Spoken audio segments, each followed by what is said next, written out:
Oke, mungkin kita langsung lanjut ke agenda kita yang pertama ya, Mentor Ilham, itu strategi toko menang di momen Ramadan ala Asyam Wiseman. Nah, mungkin Mentor Ilham bisa menjelaskan gitu ya, berbagi nih langkah-langkah mengoptimalkan momen Ramadan tuh gimana nih ala Mentor Ilham dan toko di Tokopedia.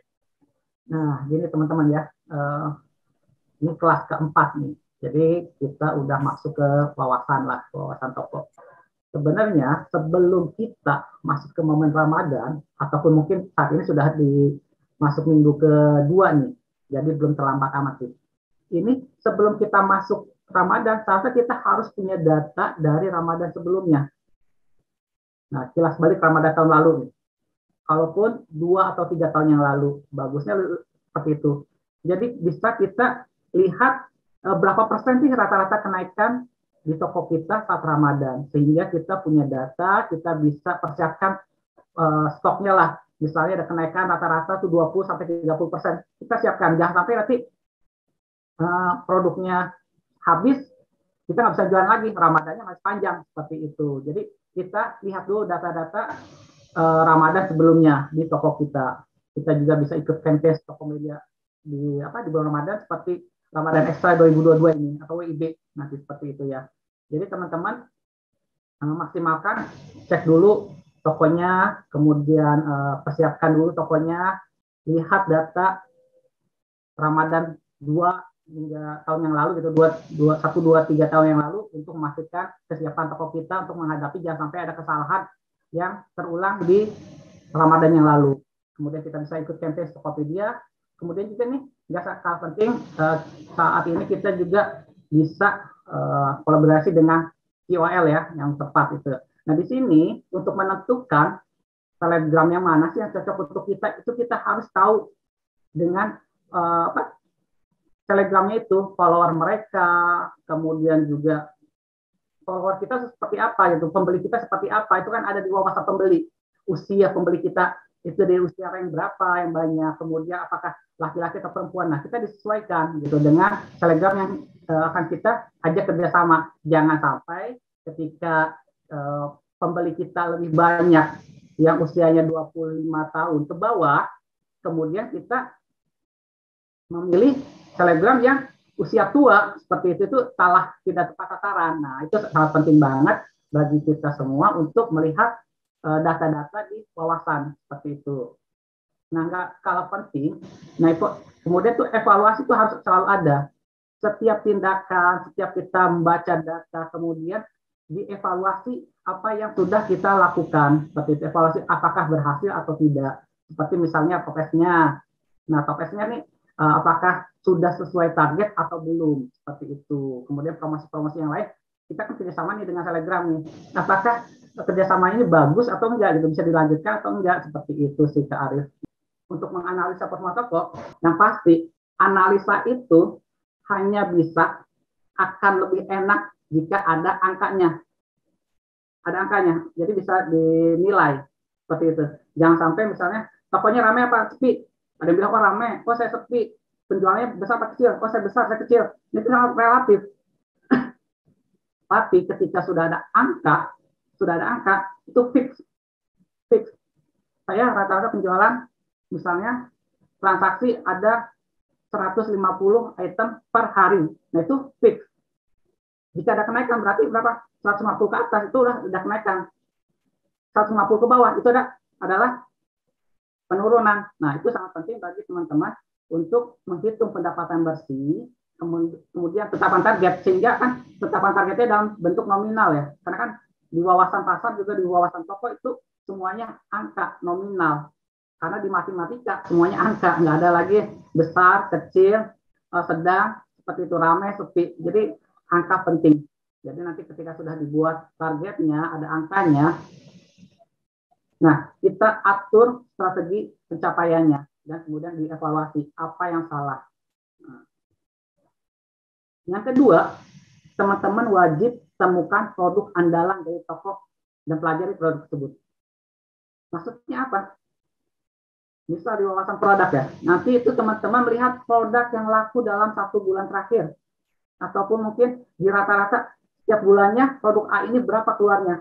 ketika ketemu satu produk yang benar-benar best seller, yang banyak lakunya, atau mungkin bahkan marginnya besar, kita tuh harus benar-benar tahu produk itu. Kenapa produk itu laku?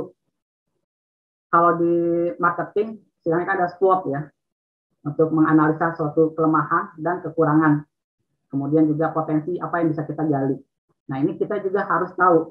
Kita punya toko, ada produknya itu salah satunya ada best seller di toko kita harus tahu kenapa produk itu best seller.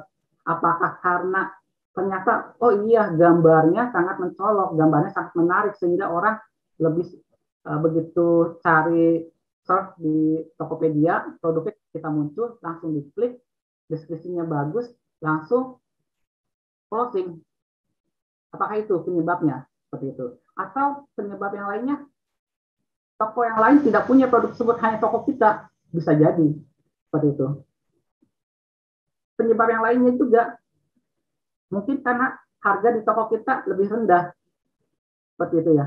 Jadi banyak banget alasannya kenapa produk kita menjadi best seller. Fast moving, laku banget gitu. Sebagai sehari bisa keluar langsung bisa 100 ataupun 200, itu kita harus tahu penyebabnya.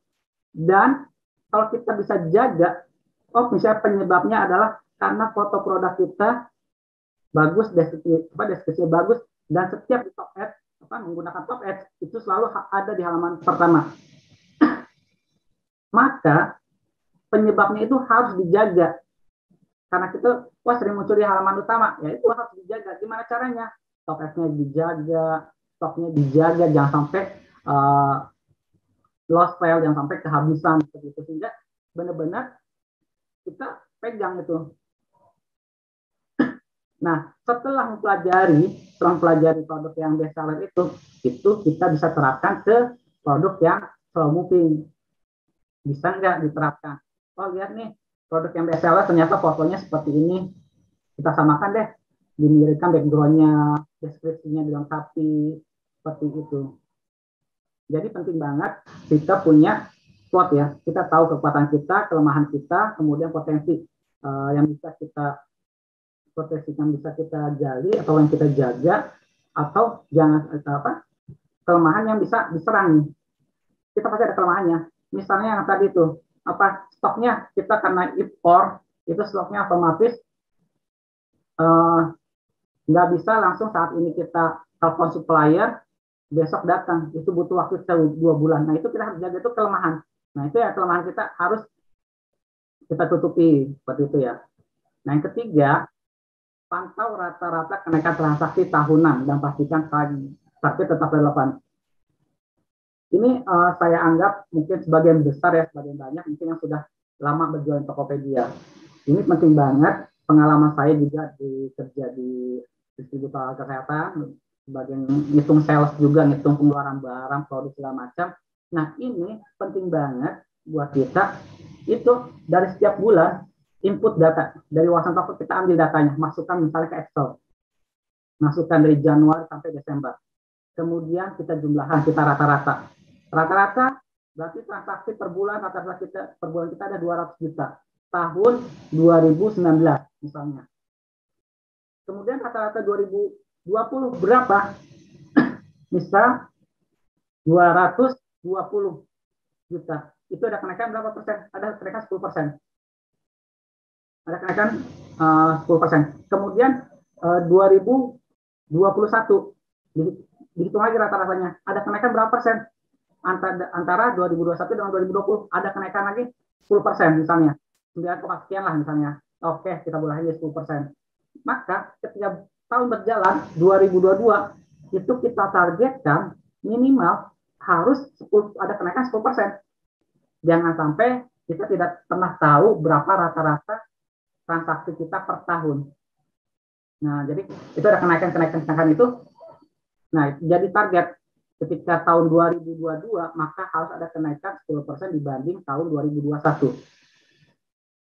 Selain kenaikan dari rata-rata tersebut, dipastikan juga rata-rata kenaikan inflasi di Indonesia. Jangan sampai misalnya kenaikannya hanya 5%, inflasinya 6%. Yang artinya kita merugi sebenarnya. Kita jualannya bisa rugi ataupun menurun. boleh dikatakan kita, oh naik kok, naik berapa persen? 4%, inflasinya, wah inflasi naiknya 6%. Seperti itu tuh artinya kita kalah. Ataupun kenaikan UMR berapa? Karyawan ternyata naik sekian persen. Waduh, kalau kenaikannya sekian persen, ini otomatis lama-lama margin kita menurun. Otomatis ketika kita kenaikannya sangat tipis, tidak memenuhi target, nah itu bahaya. Kelihatannya besar, tapi angkanya tuh nggak ada. Akhirnya besar angkanya, tapi habis dibagi-bagi, habis kena inflasi, habis untuk operasional, habis untuk belanja lagi gitu. Nah itu penting banget ya. Jadi kita tahu rata-rata kenaikan transaksi dan jadi kita harus punya target tahunan berikutnya itu menghitung dari rata-rata tahun-tahun sebelumnya gitu Kak Arif. Oke, itu tadi 3 tips menganalisa performa tokonya ya, Mentor Ilham ya. Jadi kalau bisa dilihat di sini teman-teman seluruh ini tuh membentuk sebuah siklus ya, atau pattern atau pola gitu ya. Jadi kita tahu dulu nih target kita di awal berdasarkan pendapatan bersihnya gitu ya, Mentor Ilham ya. Terus lalu di situ kita pelajari juga produk andalan kita seperti apa dan apa nih yang bisa kita aplikasikan ke produk-produk yang kurang perform gitu ya, slow moving gitu ya kalau bahasanya Mentor Ilham.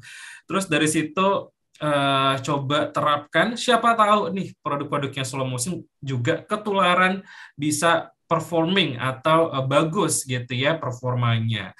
Dan setelah itu juga terus lakukan evaluasi dan cek lagi nih apakah target kita masih relevan gitu ya atau perlu disesuaikan. Nah, ini menarik sekali nih Mentor Ilham. Itu tadi Mentor Ilham juga memberikan tips dan trik gitu ya. Kalau misalnya secara manual gitu kita bisa menggunakan Microsoft Excel atau Google Sheet gitu ya untuk mengolah datanya biar kelihatan tuh dari tahun ke tahun atau bulan ke bulan seperti apa performanya.